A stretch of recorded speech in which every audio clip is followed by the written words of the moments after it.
আসসালামু আলাইকুম প্রিয় ভালোবাসার মানুষগুলো, আপনারা সবাই কেমন আছেন? আশা করি সকলেই ভালো আছেন এবং নিরাপদ আছেন। সকল প্রবাসীদের একটা ইনফরমেশন দিতে চাচ্ছি। অনেকেই বলতে চাচ্ছেন যে আনডকুমেন্টেড যারা আছে তারা কিভাবে এই মুহূর্তে দেশে যাবে, এবং পাসপোর্ট বানানোর জন্য অনেকে অ্যাপয়েন্টমেন্ট নিতে পারেন না। এটা নিয়ে অনেকে ভিডিও চেয়েছেন। আমি অনেকেই তো কিভাবে নেওয়া যায় সম্পূর্ণ ডিটেলসটা হোয়াটসঅ্যাপে দিয়ে দিয়েছিলাম। সময় স্বল্পতার জন্য আপনাদেরকে আমি ভিডিও আপলোড করে দিতে পারি ইনশাল্লাহ। সেই ভিডিওটাই আমি পোস্ট করে দেবো। তো পাসপোর্ট এখন এমআরপি পাসপোর্ট থেকে ই পাসপোর্ট আপনি ইজিতেই করতে পারবেন যদি আপনার এনআইডি কার্ডের সাথে সম্পূর্ণ মিল থাকে। আর যদি মিল না থাকে অবশ্যই বাংলাদেশ থেকে জন্ম নিবন্ধনটা একটু সমাধান করে নিয়ে আসবেন। সেকেন্ডলি হচ্ছে এই মুহূর্তে দেশে যাবেন কিভাবে, মোস্ট ইম্পর্টেন্ট। এটা নিয়ে অনেকেই বিভিন্ন বিভ্রান্ত রয়েছেন, অনেক অসুস্থতায় দিন কাটাচ্ছেন, যারা আমাকে হোয়াটসঅ্যাপে ইনফরমেশন গুলো দিয়েছেন। আপনি নিজে নিজে এই মুহূর্তে দেশে যাওয়ার জন্য যদি প্রসেস চালান একটু ডিফিকাল্ট হয়ে যাবে। আপনার দালাল বলেন আর এজেন্ট বলেন আর ফইরা বলেন, যেটাই বলেন না কেন, আপনি নিজে নিজে যদি একটা পাসপোর্ট এই মুহূর্তে কি বল সরি যদি এই মুহূর্তে আপনি ইমিগ্রেশনে গিয়ে দেশে যেতে চান, যে আপনার অবৈধ স্যালেন্ডার করে আত্মসমর্পণ করে, সেই ক্ষেত্রে সর্বপ্রথম আপনার ইমিগ্রেশনে অ্যাপয়েন্টমেন্ট নিতে হবে। আচ্ছা, যেমন বাংলাদেশের পাসপোর্ট তৈরি মালয়েশিয়া অবস্থানত বাংলাদেশ হাই কমিশনের পাসপোর্ট তৈরি করার জন্য আপনার অ্যাপয়েন্টমেন্ট কিন্তু অনলাইনের মাধ্যমে নিতে পারবেন এবং ফোন করে নিতে পারবেন। অনলাইনের মাধ্যমে এই মুহূর্তে কোনোভাবেই নেওয়া পসিবল হচ্ছে না, মাঝে মাঝে কিছু কিছু নিয়ে থাকে। ফোন করলে কিন্তু রিসিভ করে এক বাংলাদেশি, সেখান থেকে আপনি তথ্যগুলো দিয়ে কিন্তু আপনি অ্যাপয়েন্টমেন্ট নিতে পারবেন। কিন্তু জাপাতানি ইমিগ্রেশনের ব্যাপারটা ব্যতিক্রম। আপনি সেখানে সম্পূর্ণ কিছু আপনি নিজে অনলাইনের মাধ্যমে অ্যাপয়েন্টমেন্ট নিতে হবে। এখন অনলাইন মাধ্যমে অনেকে অ্যাপয়েন্টমেন্ট নিতে গিয়ে বিভিন্ন সময় বিভিন্ন স্টেপগুলো ভুল করে থাকেন, যার কারণে আপনার অ্যাপয়েন্টমেন্টটা রিজেক্ট হয়ে যায়, আপনার অ্যাপয়েন্টমেন্টটা অ্যাগ্রি হয় না। আচ্ছা, আপনি এখন অফলাইনে মানে সরাসরি ফোন করবেন বা আপনি গিয়ে শরণাপন্ন হয়ে আপনি মানে ক্যালেন্ডার করে আপনি স্পেশাল পাস নিয়ে আসবেন, সম্ভব না।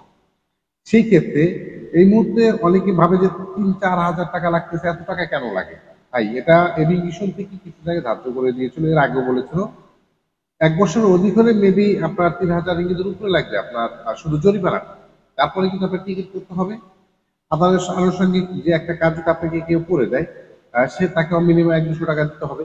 এখানে যারা বিশ্বস্ত, আপনার কাছে যাদের বিশ্বস্ত মনে হবে, আপনি তাদের মাধ্যমে দেশে যাওয়ার প্রসেস চালাতে পারেন। অসুস্থতা যদি থেকে থাকেন, অর্থ থেকে অসুস্থতাটা মানে মানুষকে খুব বেশি ডেভেলপ করতে পারে না।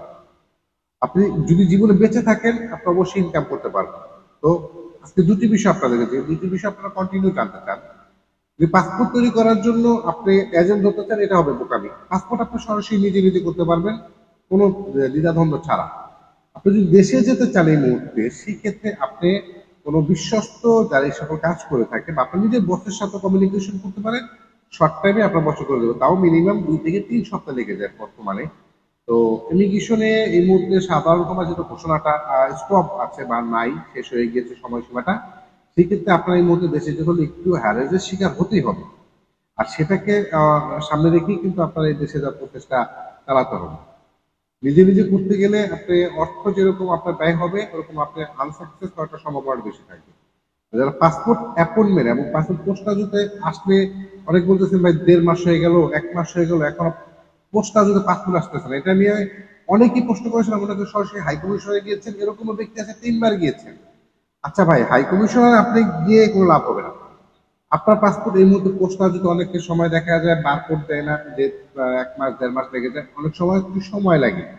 সেই সময়টা আপনার ধৈর্য ধরতে হবে। তাই যারা অ্যাপয়েন্টমেন্ট দিয়ে পোস্টাজের মাধ্যমে পাসপোর্ট নিতে চান, আমি মনে করি আপনি এই পোস্টাজও অনলাইনের মাধ্যমে আপনি পাসপোর্ট হাতে নিয়ে আসবেন। এটা একটা লেন্দি প্রসেস।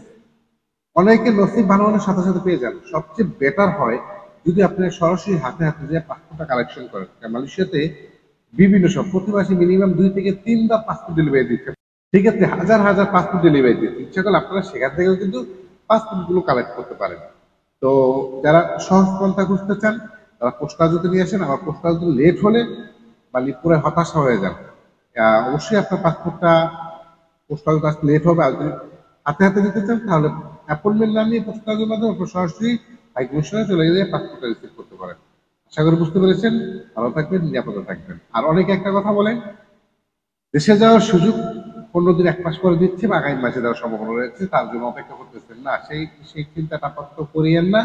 যার শরীর অসুস্থ, ভীষণ অসুস্থতার মধ্যে দিন কাটাচ্ছেন, আনডকুমেন্টেড হিসাবে আছেন, তারা কোনো এজেন্ট ধরে অল্প কিছু টাকা দিয়ে হলো, 100-200 টাকা হয়তো বেশি নিবে আপনার কাছ থেকে, লাখ লাখ টাকা নিবে, ব্যাপারটা এরকম না।